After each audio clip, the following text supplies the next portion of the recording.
How's your winter going? Yeah, it's not bad. It's a little longer than than I'm used to. Would like to be Yeah. going to training.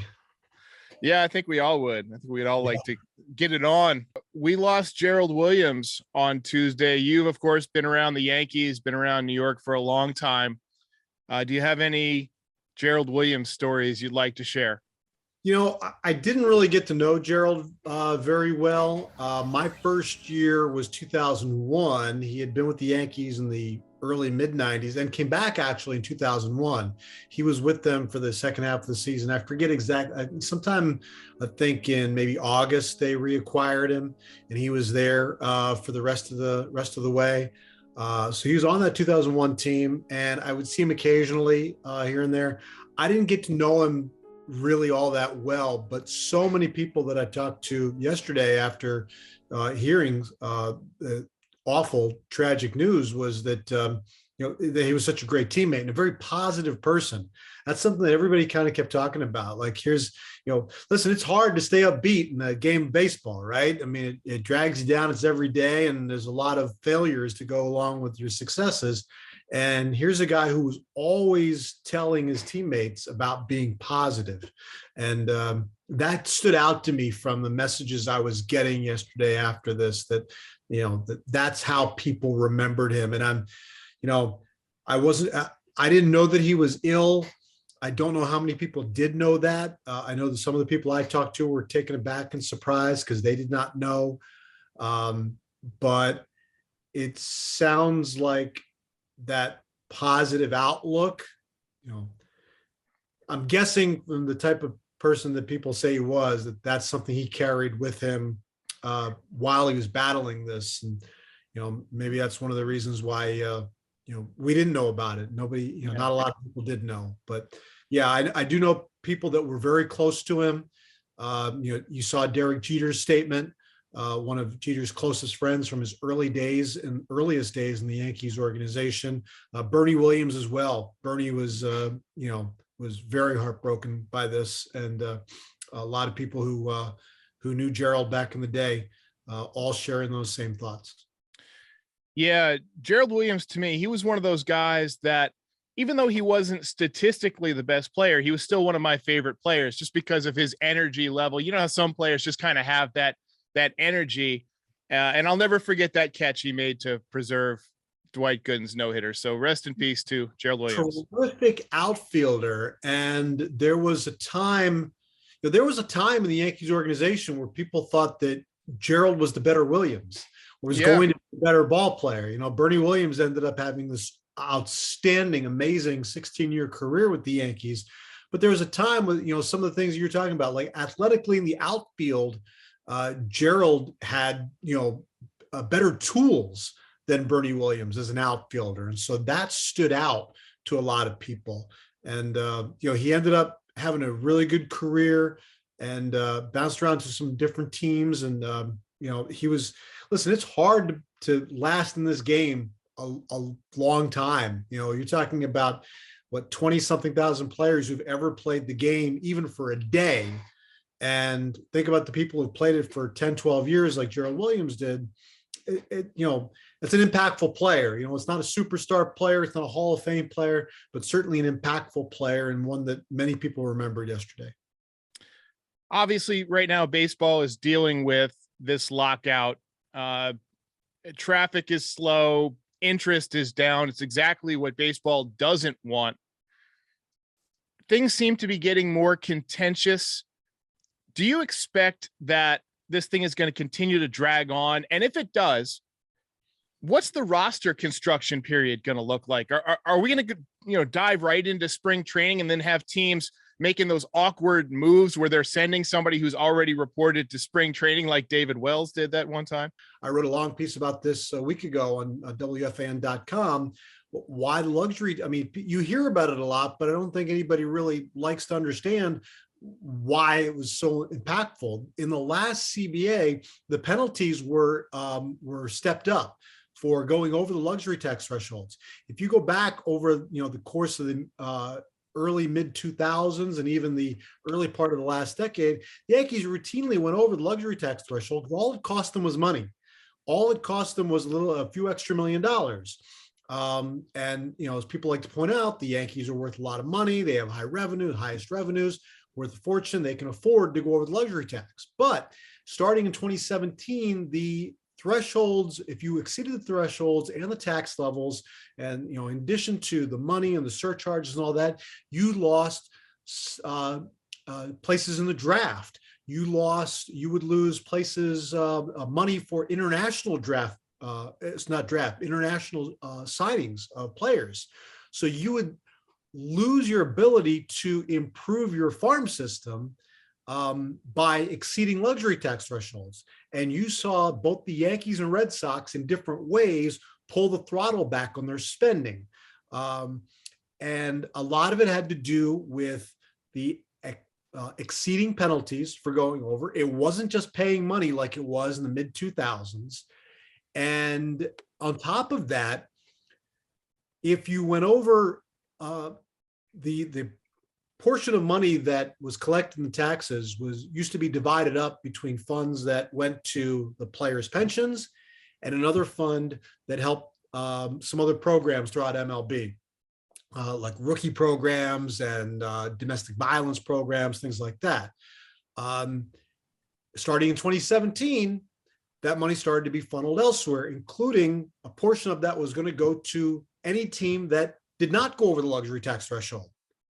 So the more money that went into those coffers, the more money would go to your competition. And in the American League East, it's kind of unique because you have two high spending, big market teams like the Yankees and Red Sox, and a low spending, small market, very successful team like the Tampa Bay Rays. It's really unique to the AL East. It doesn't happen in any other division to that degree, where you have two high spending teams competing with a low spending team. And in essence, if you go over those thresholds and you add to that jackpot of money, it's going to go back to Tampa Bay, and they're going to take that money and they're going to buy an extra player and they're going to beat you head to head, win more games. It's kind of a fine line because you need the teams on the field to compete, but how much do you have to give them to compete against you? You need the games on the field, but you have to also pay them to help beat you, because that's what they're trying to do.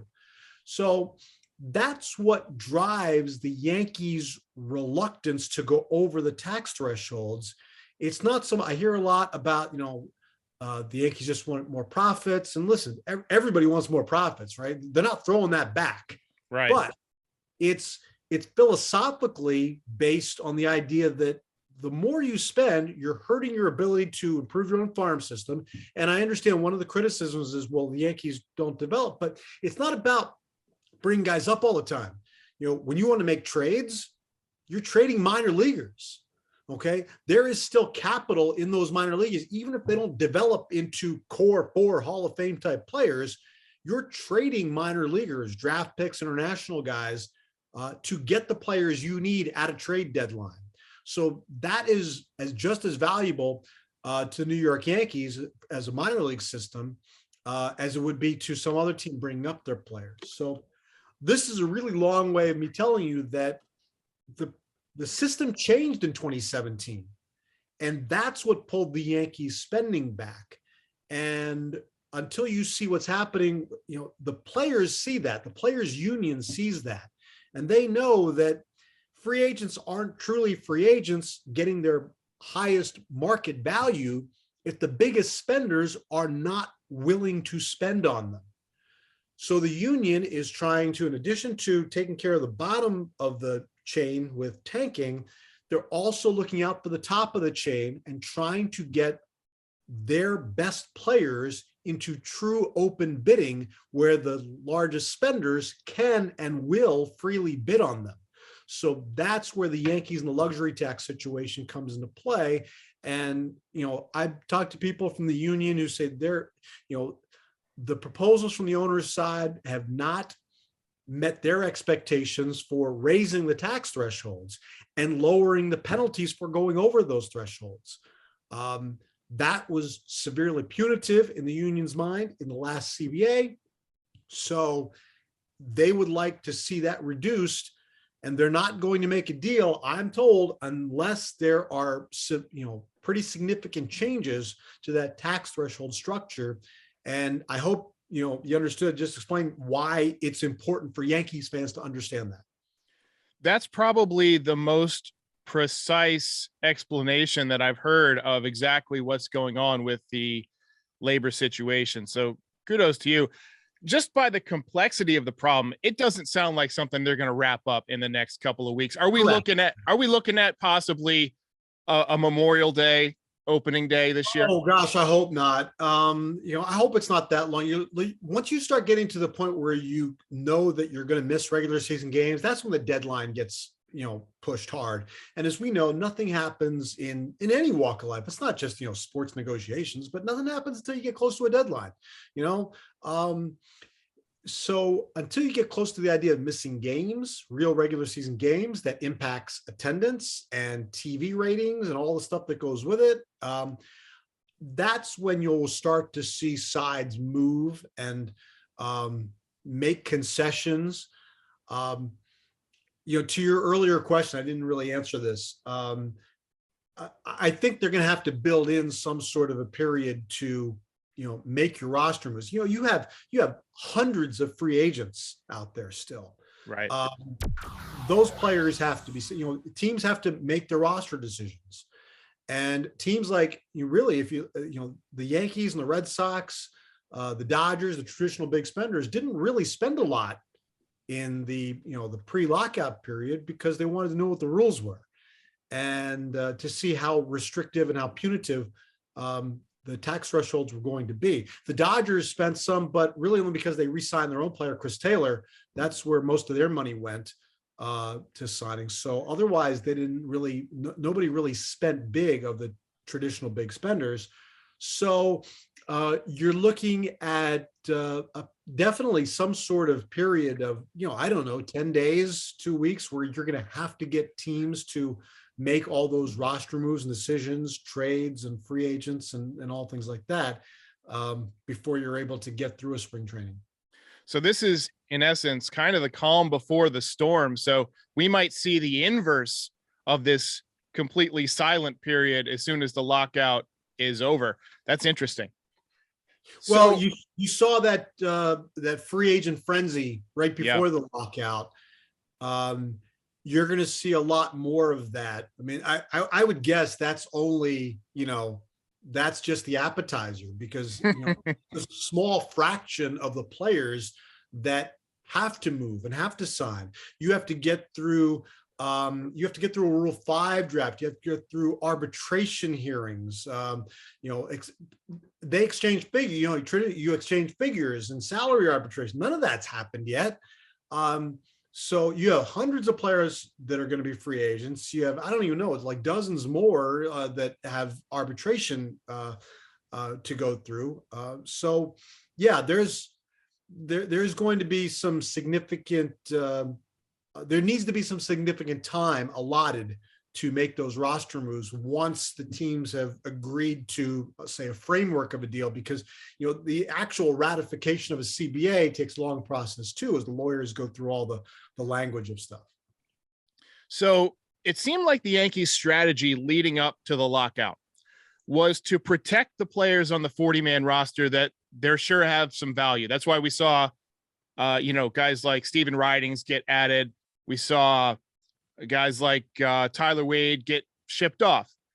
Brian Cashman said at the beginning of the offseason that shortstop was an area he was going to have to address. But right now, they have less depth at shortstop than they had at the beginning of the offseason. What way do you envision the Yankees going at shortstop? Are we going to see one of the big names, a Story or a Correa, or are we going to see more of a stopgap, a Simmons, a kind of Falefa type? Yeah, I mean, I think any of them are options. I think, you've got to see where everybody else is going, what those players want to do too. The free agents, you have to, what their interests are, what their desires are. I think you have to be open to any possibility for the New York Yankees, but you never discount Correa, Story. I mean, these are the Yankees. And the thing that I learned when Aaron Boone got injured, and the Yankees, instead of trying to find some stopgap third baseman, they just traded for Alex Rodriguez, who was the MVP and the best shortstop in the game. So you know what? We'll let him play third base. When that happened, it told me all the rules were off, right? There are no rules. This is a situation where you don't ever say no to anything until it's done. You know, I've said ever since that day that Alex Rodriguez showed up at Yankee Stadium, to me, nothing short of, Ruth and Gehrig walking into the Yankees clubhouse is going to surprise me anymore. And for all the talk, whatever talk you hear about Correa or Story going this way or that way, I will never, ever believe the Yankees are out on anybody until I see that player holding up some other team's jersey and wearing some other team's cap at a press conference. It's just, so right now it's hard to predict. But yeah, I think you're open to any of them, because I think you have to have all those doors available to you and open to you and figure out, okay, and again, the tax thresholds really do impact this, to seeing what you can fit into your structure. Just wanted to clarify something that I've seen people talk about in the comments. Teams can talk to each other about trades, right? During this period, like you can, Billy Beane can call up Brian Cashman and you can have discussions on players, right? But not actually pull the trigger on anything. I don't believe you can. No, I don't. Do teams do that? I mean, I don't know who's gonna. I mean, I don't know if we're subpoenaing cell phone records over this, but I think teams are working on a lot of different things. They're just not telling anybody this. So I would doubt it. I don't believe they're allowed to discuss that. They're certainly not allowed to make the moves, obviously. Right. I do not believe they're allowed to discuss that. That's an interesting development, because that's going to take away some serious negotiation time. You wonder who that favors. Does it favor the overpay, or does it favor, my thought is, if the A's need to get some money off of their roster, right? They've got to unload some of these contracts. Does it behoove them to take less in a trade immediately following lockout if there's not much of a period for roster construction? Or does it behoove them to hold on to those guys until the trade deadline and allow those negotiations to happen? It's an interesting point for sure. I think that, I looked at it more in terms of the free agents, because like a guy like Carlos Correa, who's now Scott Boras' client, the traditional strength of Scott Boras in a free agent negotiation is time. Patience. Just wait, right? Well, you're not going to have that ability. So I think how quickly that market moves and what they can do about it is going to be, pretty interesting to watch. So I don't know how to predict that, because I don't know what kind of time you're talking about, but that's always been the hammer for a player and an agent, is just time. I mean, you saw it with Harper and Machado a couple of years ago. They waited into February to sign after a full off season of just waiting before finally getting their deals. I don't know. It's an interesting question you present for sure about, like, how does that impact the trade potential? But I have a feeling you're going to look at maybe some deals that go down, and maybe a year or two from now, you're going to say, teams are so measured in what they do, right? They analyze and overanalyze everything, and you wait until a deadline to actually make a deal when you're talking about trades in July with a potentially really short window to make these moves. I think you have potential to see some aggressiveness and maybe some overreaching in certain instances. And maybe a year or two from now, you say, wow, that was a really bad trade. That was a really good trade, or whatever. You don't do that so much anymore, because teams are so, they're so choosy about what they're doing. They're analyzing these things to a great degree, to where they probably don't fall on too far on one side or the other anymore. Yeah, I mean, just given the numbers and the short amount of time that we're going to have, I think it's just going to be an unprecedented time in baseball history over these next, several weeks as this unfolds. I know we're getting a little bit short on time, so I wanted to bring up a couple of other items. Had Luis Severino been healthy for the past few years, I mean, he would slot in obviously as your number two. Do you think the Yankees are planning on using him as the number two, given his health issues over the last couple of years? We saw him out of the bullpen last year. I think there's no doubt that he still projects as a starter. He looked much stronger last year when he came back.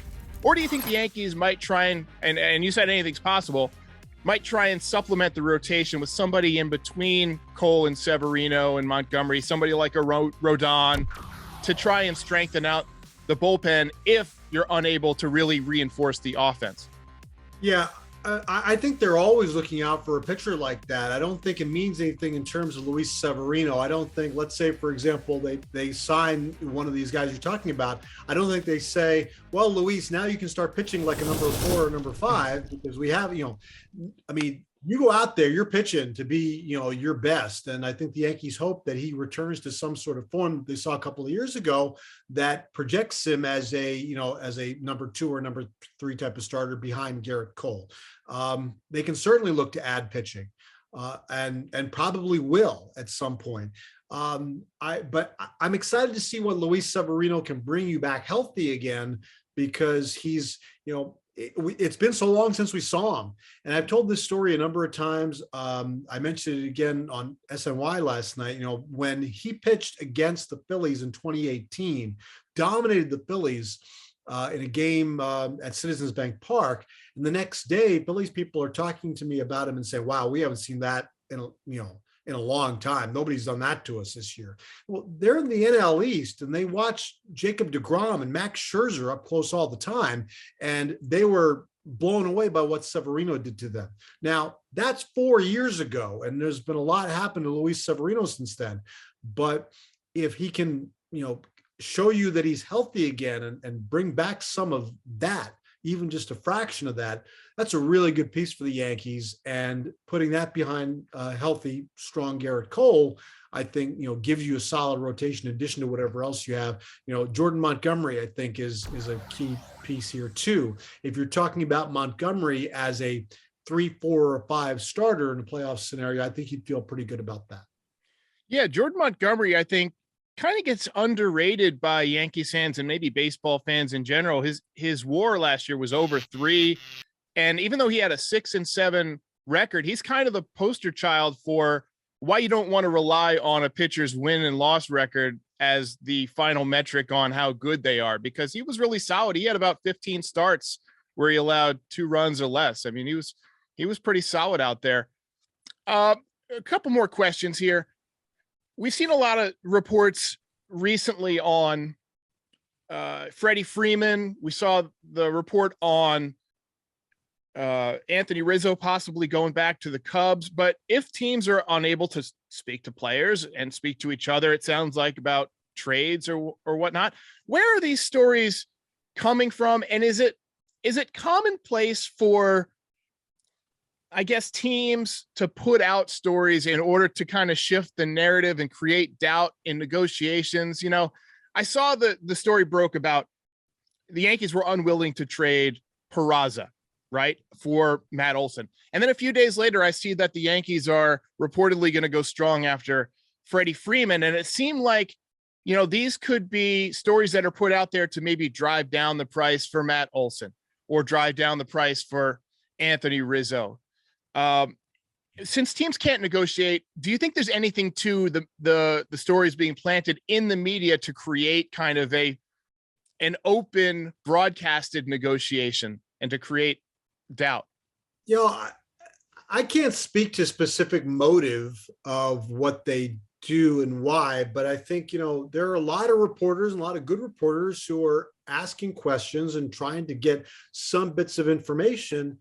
And, I think whatever side you're speaking to, whether it's on a player agent side or a team side, they're telling you what they're willing to tell you. And, they know it's being put out there. So they tell you what what they're willing to tell you is the best way to put it.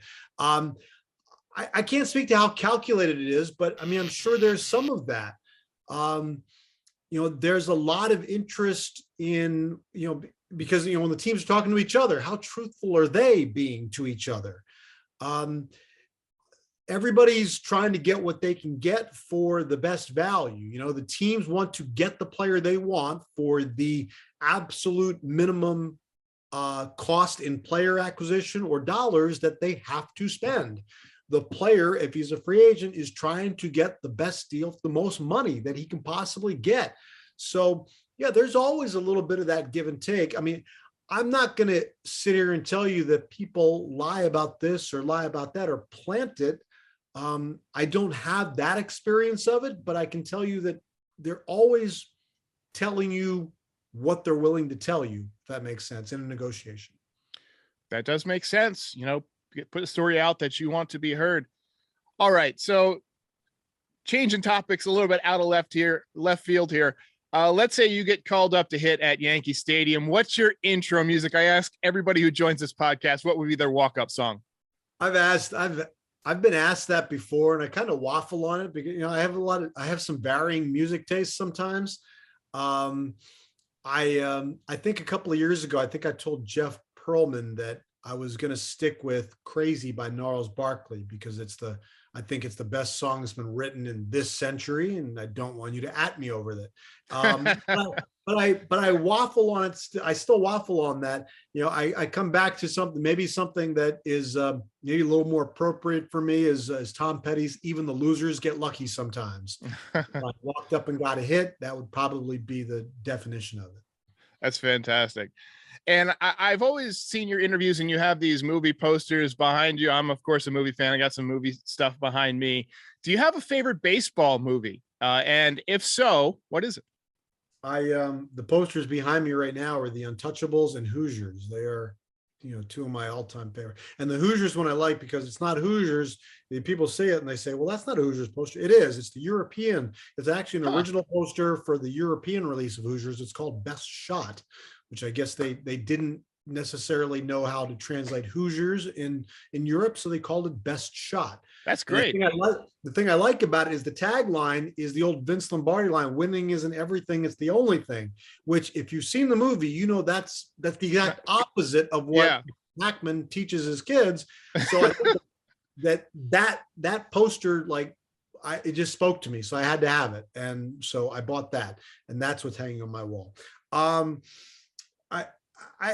I love all the baseball movies, really, even some of the bad ones. And one of the funny things is when you say the way you phrase it to me, it's not my favorite, but when For Love of the Game comes on, I watch it as if I'm actually watching a perfect game, and I have to stay and watch to see if he actually finishes the perfect game.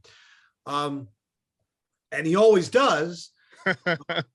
But I stumble onto that movie, and I feel like I've stumbled onto a guy who's throwing a perfect game or a no-hitter, and that I kind of have to. But favorites, boy, I mean, I probably fall back to the old standbys of Bull Durham, Major League, as favorite baseball movies. Yeah, I think Major League's probably my favorite. It was so funny, and For Love of the Game is a great film. My favorite part of that is the mechanism when the Yankee Stadium. Yeah, clearly the Yankee Stadium crowd is trying to get into his head, and then he just shuts them out. But then when he gets to the ninth inning, he can't clear it, and that's just a great cinematic way of explaining the pressure that comes with a perfect game. That the seasoned pitcher who's accomplished everything, is still subject to the same nerves as anyone. Sweeny Murti, thank you so much for your insight. It's always a pleasure listening to you, and I hope that you'll come back on NYY Recaps periodically throughout this season, if there is a season. Derek, thanks for having me. Appreciate it.